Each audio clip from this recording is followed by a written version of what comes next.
Panultihon 10. Kini ang panultihon ni Solomon. Garbo sa amahan ang iyang anak nga maalamon, apan ang anak nga buang-buang maghatag og kaguol sa iyang inahan. Dili makaayo kanimo ang bahandi nga naangkon pinaagi sa limbong, apan ang pagkamatarong makaluwas sa imong kinabuhi. Dili pasagdan sa Ginoo nga ang taong matarong mamatay sa kagutom, apan pugnan niya ang dautan sa pagkabot sa iyang gitinguha. Makapobre kanimo ang pagkatapulan, apan makadato kanimo ang pagkakugihan. Ang taong maalamon mag-ani sa tukmang panahon, apan makauulaw ang pagsigig katulog sa panahon sa ting-ani.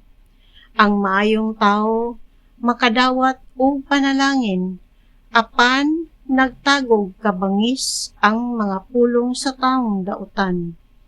Ang taong matarong hinumduman ingon nga panalangin, apan dali rang kalimtan ang taong dautan. Musunod sa maayong tambag ang mga taong maalamon, apan malaglag ang magpataka lag sulti. Magmalinawon og dili hilabtan ang taong matarong, apan masakpan ang mga tawo nga limbungan. Ang tawo nga dili magtug-an sa matuod, makahimog kasamok, apan ang tawo nga maisugong mosaway sa dili maayo, maghimog kalinaw. Tuburan sa kinabuhi ang mga pulong sa tawo nga matarong, apan nagtagog bangis nga kinaiya ang gipamulong sa daotang tawo. Makahimog kasamok ang pagdumot, apan ang gugma mopasaylo sa tanang kalapasan. May unod ang isulti sa taong maalamon, apan ang mga buang-buang angay kastiguhon. Ang maalamon maninguha pagdugang sa iyang kaalam, apan ang pulong sa buang-buang makapaduol sa kasamok.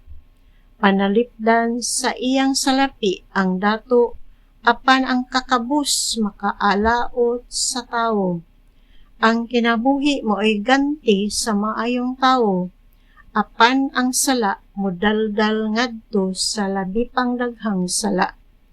Ang mamati sa nagsaway kaniya nagsubay sa dalan sa maayong kinabuhi, apan ang dili moangkon nga sila nasayop, mahisala agayod. Ang tawo nga nagtakuban sa iyang kasilag bakakon, buang-buang ang tawo nga magsabwag og libak. Kun magpataka kag sulti lagmit kang masayop, kun maalamon ka, magpakahilom ka lang.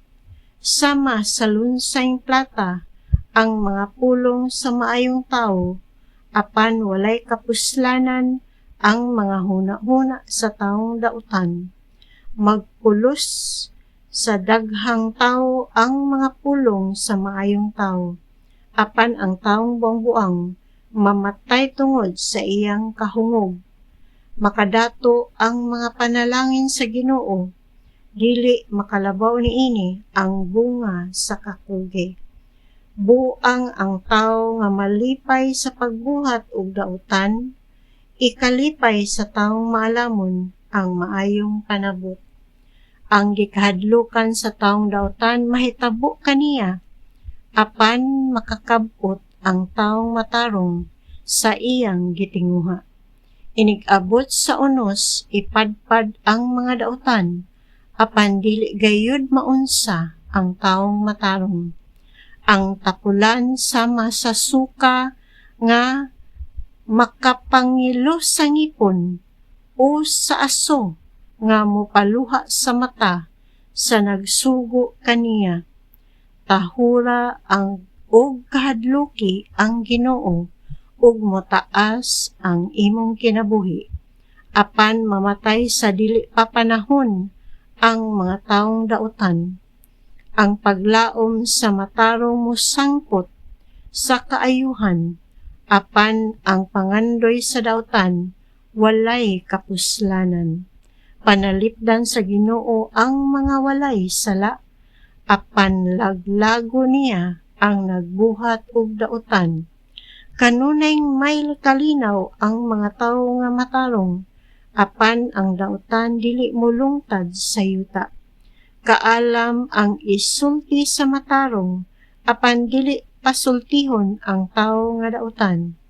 Nahibalo ang mga matarong sa maayong sulti, apan maoy isulti kanunay sa mga dautan ang makadaot.